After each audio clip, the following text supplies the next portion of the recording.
I can lose when I'm with you. How can I lose to miss the moment? You're just so important, like you do. I can lose when I'm with you. I can just lose to miss the moment. You're just so important, like you do. Oke guys, selamat datang kembali di pembahasan kisi-kisi PAT Kimia kelas 10 part 2 ya. Ibu pecah jadi 2 bagian ya. Oke, untuk soal nomor 3 itu tentang hukum dasar kimia guys. Seperti apa soalnya? Soalnya seperti ini.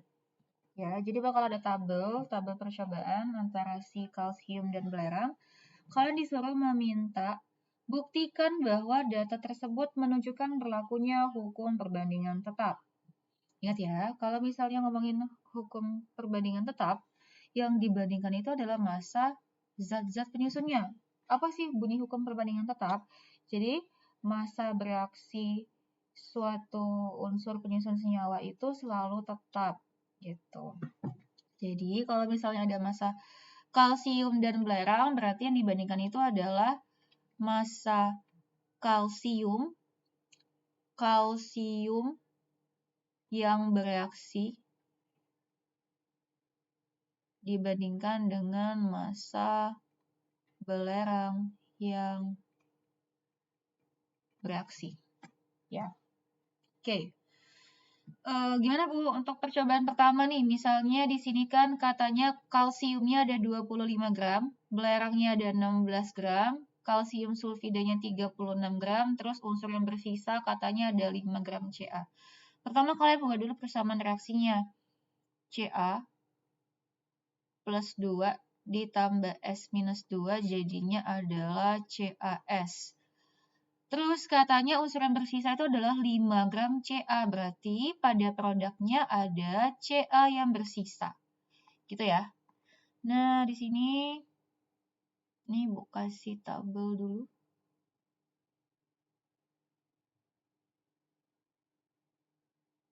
Katanya pada percobaan pertama kalsiumnya ada 25 gram. Pada S-nya ada 16 gram. CaS-nya ada 36. Ca-nya ada 5. Nah, logikanya berarti kan di sini ada mula-mula tuh ada 25 gram Ca yang bereaksi. Terus pada keadaan akhirnya ada 5 gram Ca yang bersisa. Maka massa Ca yang bereaksi itu adalah yang tadinya mula-mula ada 25 dan sisanya ada 5, maka Ca yang bereaksi itu adalah 20 gram. Sedangkan massa S yang bereaksi, kan tadi mula-mula S-nya ada 16 nih. Terus pada keadaan akhir itu S-nya tidak bersisa. Berarti di sini massa S yang bereaksi itu 16 gram. Nah, 16 gram S-nya itu bereaksi semua. Baru kalian bandingkan antara Ca yang bereaksi dengan S yang bereaksi. Ca yang bereaksi adalah 20, S yang bereaksi adalah 16. Sederhanain ya, 20 bagi 4, 5, 16 bagi 4 itu adalah 4. Berarti perbandingannya adalah 5 banding 4. Kalau kalian coba di percobaan berikutnya, sama nih, ada Ca plus 2 ditambah S minus 2 jadinya CaS. Pada percobaan kedua ada 5 gram S yang bersisa. Berarti di sini ada S yang bersisa. Kalian buat dulu di sini. Mula-mula Ca pada percobaan kedua ada 25 gram. S-nya juga 25. CaS-nya 45. S yang bersisa ada 5. Berarti kalau kayak gitu berapa massa S yang bereaksi? Massa S yang bereaksi itu kan ada massa mula-mulanya 25, massa sisanya 5. Berarti yang bereaksi ada 20 gram. Sedangkan massa Ca yang bereaksi, karena Ca-nya nggak bersisa, berarti Ca-nya bereaksi semua ya, yaitu sebanyak 25 gram. Berarti di sini bisa kita buat perbandingannya ya. Perbandingannya di sini ada Ca dibandingkan sama S adalah massa Ca yang bereaksi 25, massa S yang bereaksi itu adalah 20. 20 ya, 25 dibagi 5 itu adalah 5, 20 dibagi 5 adalah 4. Nah, berarti di sini dapat, bentar ini Bu perbaikin dulu, ini dibagi ya.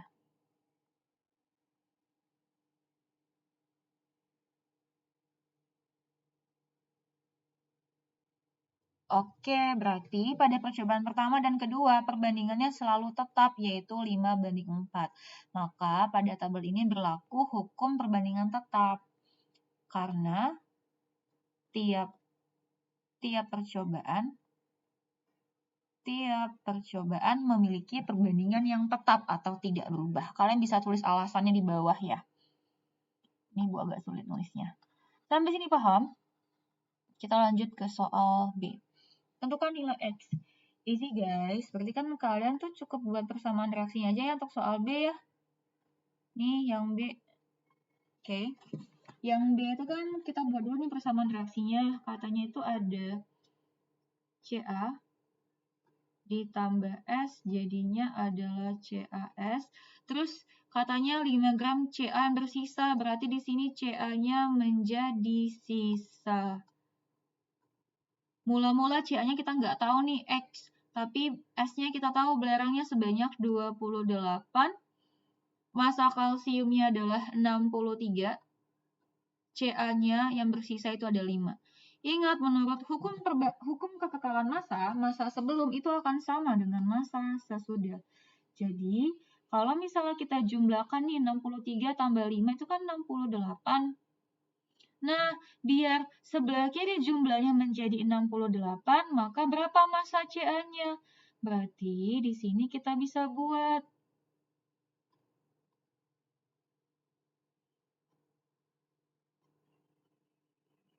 massa Ca-nya itu adalah 68 dikurang 28 ya. 28 itu dapat dari mana, Bu? Dapat dari sini massa S-nya.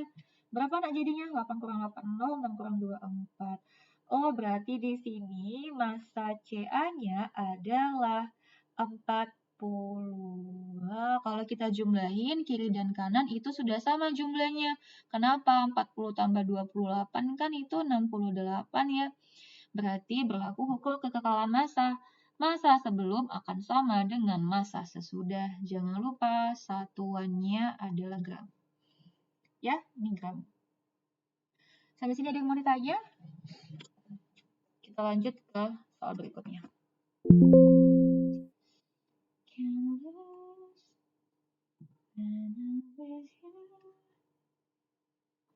Soal berikutnya itu tentang rumus molekul dan rumus empiris ya. Suatu senyawa ketika dianalisis ternyata mengandung 80% unsur karbon dan 20% unsur hidrogen. Terus kita buat dulu diketahuinya. Jangan lupa buat diketahui itu katanya ada karbon sebanyak 80% dan hidrogen sebanyak 20%.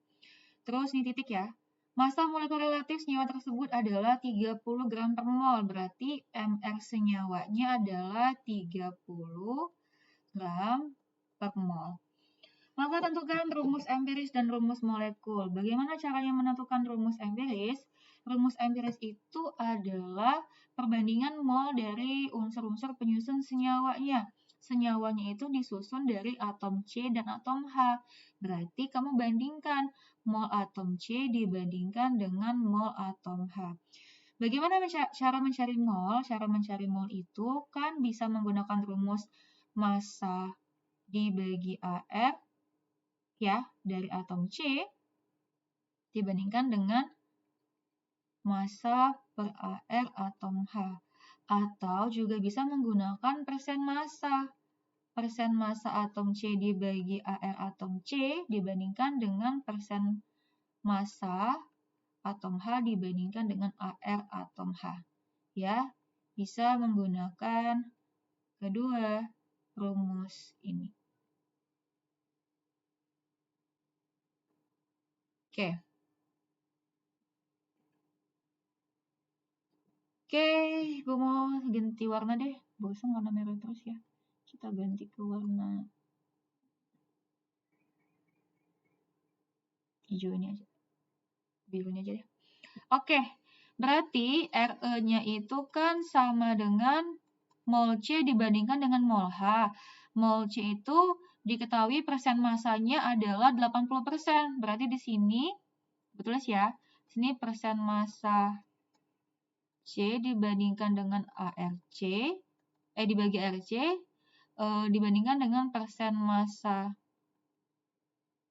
H dibagi ARH. Persen massa C-nya berapa? 80% ya. ARC-nya adalah 12. Jelek banget angkanya ya. Sedangkan persen massa H itu adalah 20, ARH-nya adalah 1. Ya. Berapa tuh? 80 dibagi 12 itu adalah 6,67 guys. 6,67 ini 20 bagi 1 adalah 20. Oke. Di sini angkanya kan jelek banget ya 6,67. Kalau rumus empiris itu nggak bisa dalam bentuk koma seperti ini ya guys ya. Berarti di situ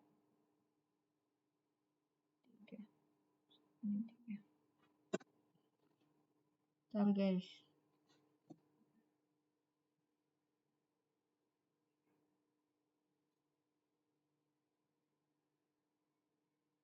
Bentar. Ibu cek lagi ya soalnya ya. Apakah soalnya mengandung kesalahan? Kayaknya Ibu nggak nulis 80% deh.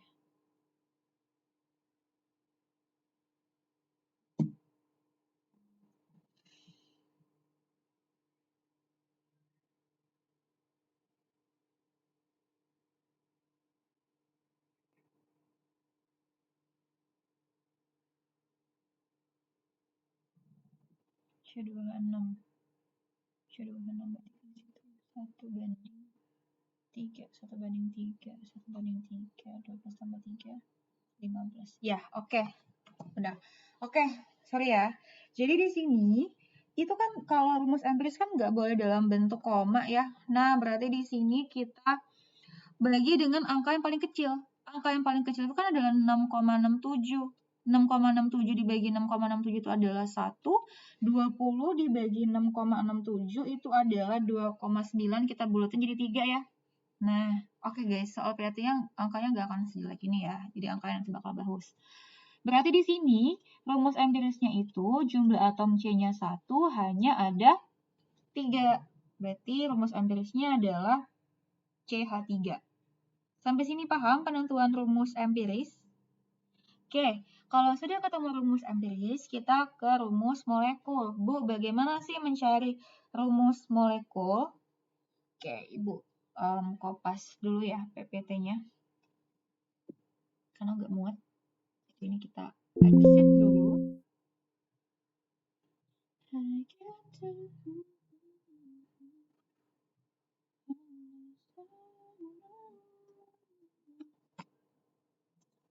Tadi kerja.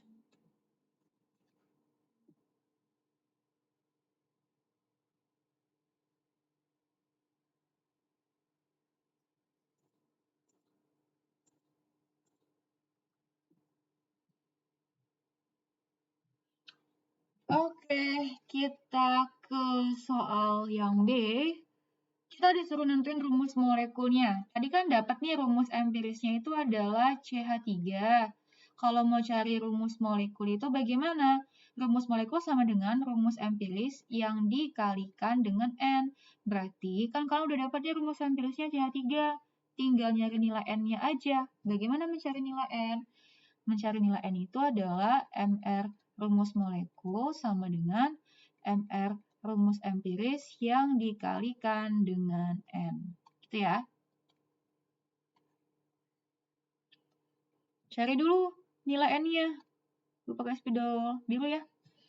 Oke, MR rumus molekulnya kan di soal tuh udah diketahui tuh 30 gram per mol. Masukin, berarti 30 sama dengan MR rumus empiris. Berapa MR rumus empiris? Kan rumus empirisnya adalah CH3. Kalian tentukan dulu berapa MR-nya. C itu kan jumlahnya 1, berarti 1 dikali ARC. Ditambah H jumlahnya ada 3, berarti 3 dikali ARH. Ya, kita tutup kurung dikali N. T30 sama dengan 1 dikali ARC adalah 12, ditambah 3 dikali ARH itu adalah 1. Dikalikan dengan N. 30 sama dengan 12 ditambah 3, berarti 30 sama dengan 15N, maka N sama dengan 2. Dapat nilai N-nya, kita masukin ke rumus ini. Berarti rumus molekul sama dengan rumus empiris yang dikalikan dengan N. Rumus empirisnya adalah CH3, nilai N-nya adalah 2. Berarti rumus molekulnya C2H6. Dapat nih rumus molekulnya. Oke, sampai sini paham? Kita lanjut ya ke soal berikutnya. Soal berikutnya itu adalah stoichiometri reaksi pembatas. Ini contoh soalnya. Katanya ada 6,5 gram zat logam Zn direaksikan atau dilarutkan dalam 1,204 kali 10 pangkat 23 molekul H2SO4 menurut persamaan reaksi berikut. Ntar ya guys, Ibu cari kursornya mana sih? Oh, ini. Oke. Hitunglah jumlah mol pada 6,5 gram senyawa. Oke. Kita buat dulu diketahuinya ya. Why you can move?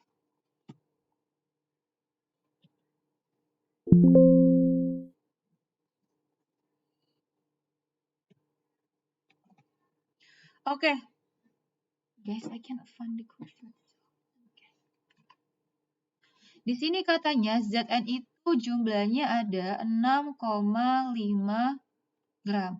H2SO4 itu katanya ada 1,204 kali 10 pangkat 23 molekul H2SO4. Yang ditanya adalah hitunglah jumlah mol pada 6,5 gram senyawa Zn. Oke guys, kalau ada persamaan reaksi dan diketahui data dua buah reaktan, maka kita menggunakan stoichiometri reaksi pembatas. Nah, kita ke yang A dulu. Yang A itu katanya tentukan jumlah mol dari Zn.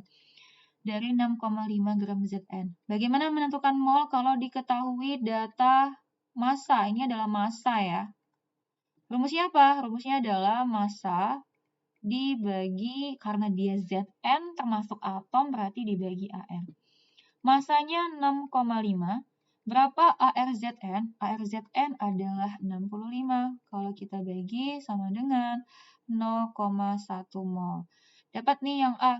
Kita ke yang B. Hitunglah jumlah mol pada 1,204 kali 10 pangkat 23 molekul. Ini data apa guys? Ini adalah data JP ya. Kalau satuannya molekul itu pasti data JP. Bagaimana menghitung mol H2SO4 kalau diketahui JP? Rumusnya adalah N sama dengan JP dibagi L. JP-nya adalah 1,204 dikali 10 pangkat 23 dibagi 6,02 kali 10 pangkat 23. Nah, tinggal kalian coret tuh 10 pangkat 23 sama 10 pangkat 23 habis ya. Berarti di situ tinggal dibagi 1,204 dibagi 6,02. Coba 1,2 dibagi 6. Ini Bu coret dulu. Ini habis 1,204 dibagi 6,02 adalah 0,2 mol. Ya. Itu sama aja kayak 1,2 dibagi 6, guys.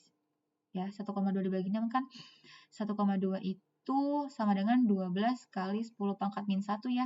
Dibagi 6. 12 bagi 6, 2 kali 10 pangkat minus 1 itu sama saja kayak 0,2 mol.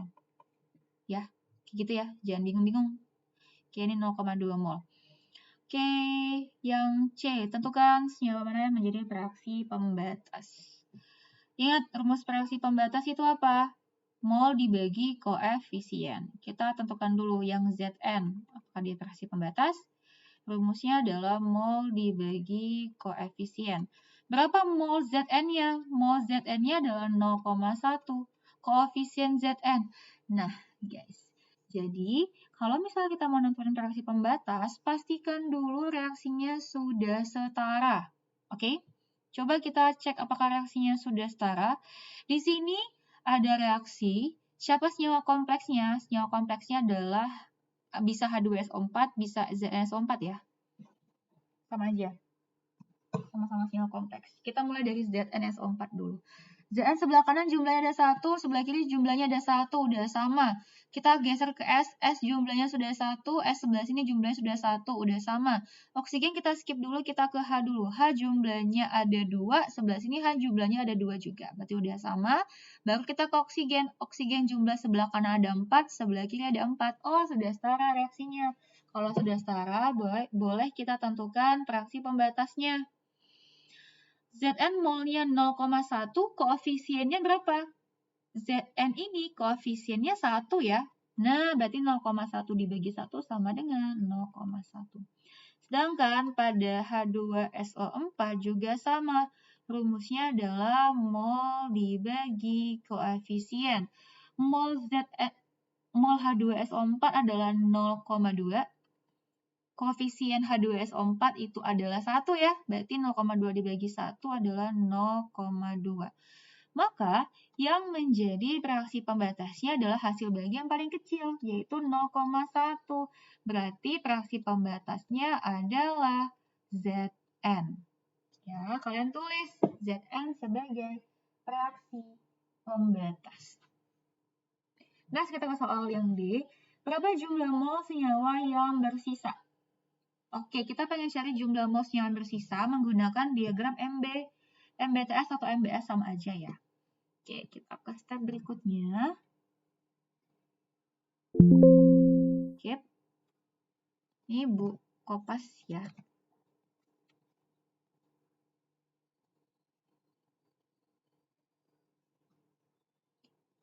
Ke nomor D. Yang D itu katanya menentukan jumlah mol senyawa yang bersisa. Oke. Bagaimana guys menulis MBS? Pertama kita tulis dulu reaksinya. Zn ditambah H2SO4.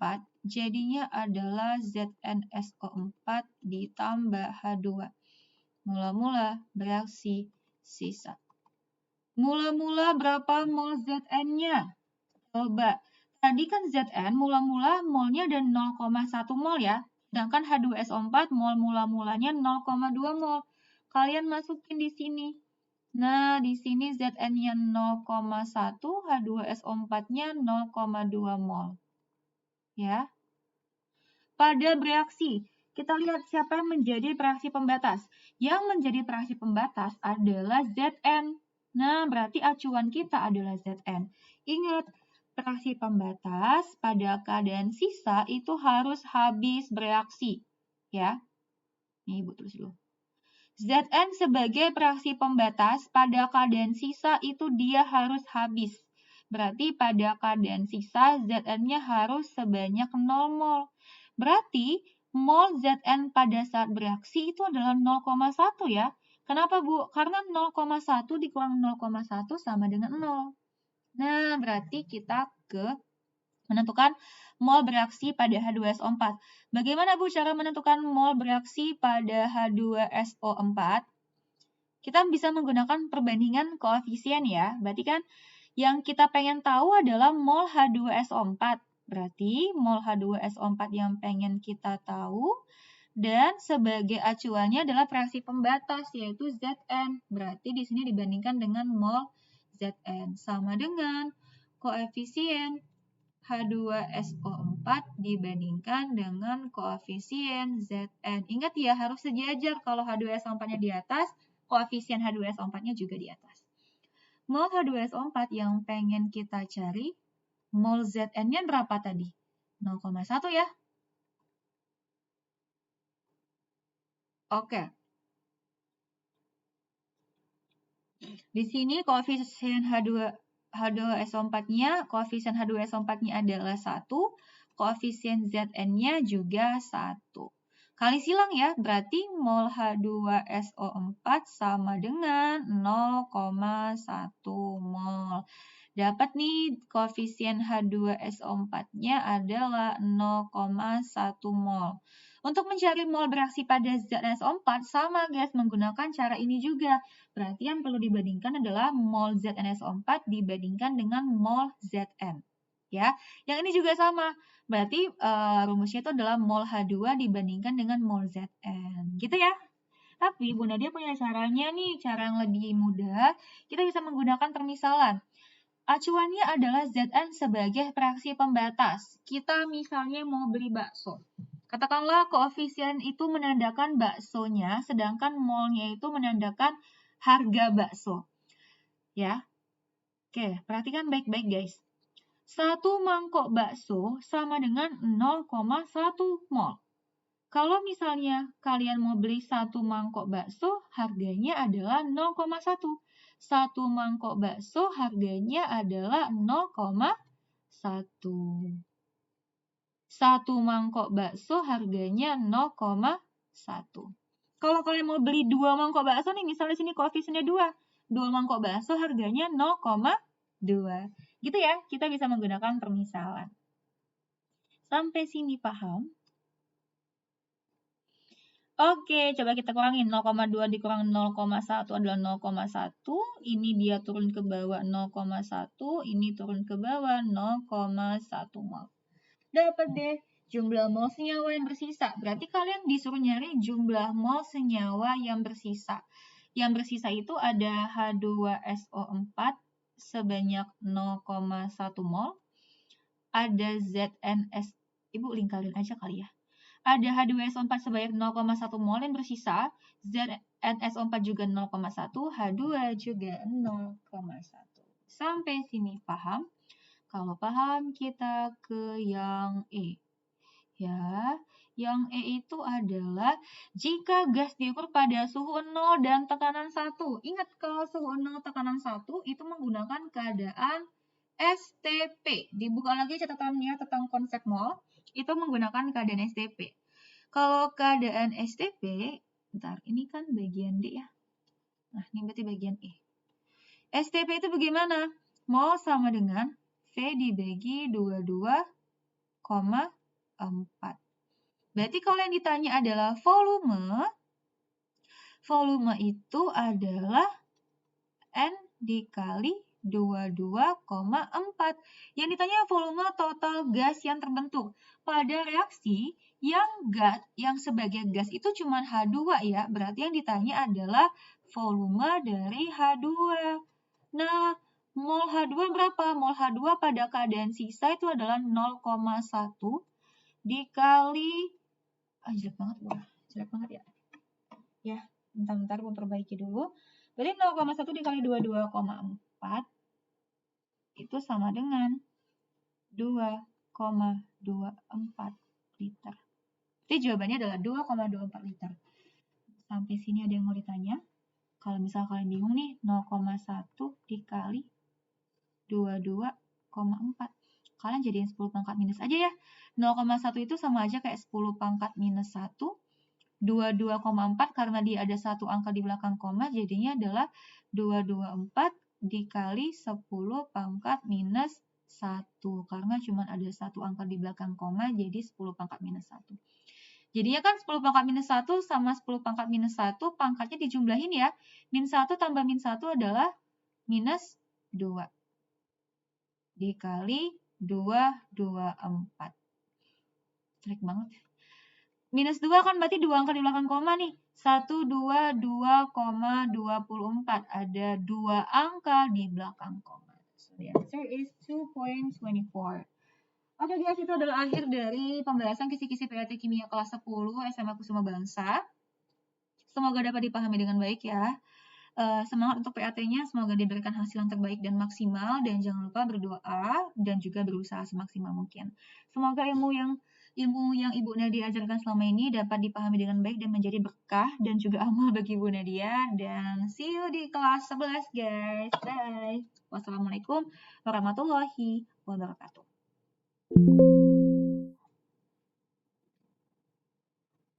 Kita nyanyi dulu guys.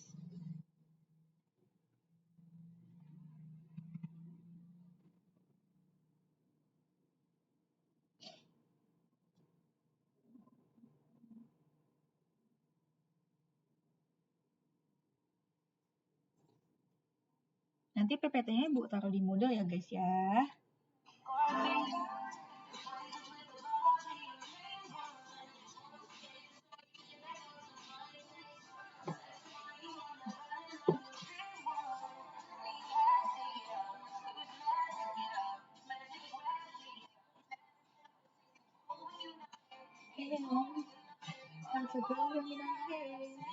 I can lose when I'm with you. How can I show some is the moment? You're just too important. Nobody like you do. I can lose when I'm with you. How can I show some is the moment? You're just too important. Like you do. Bye guys. See you on the next video.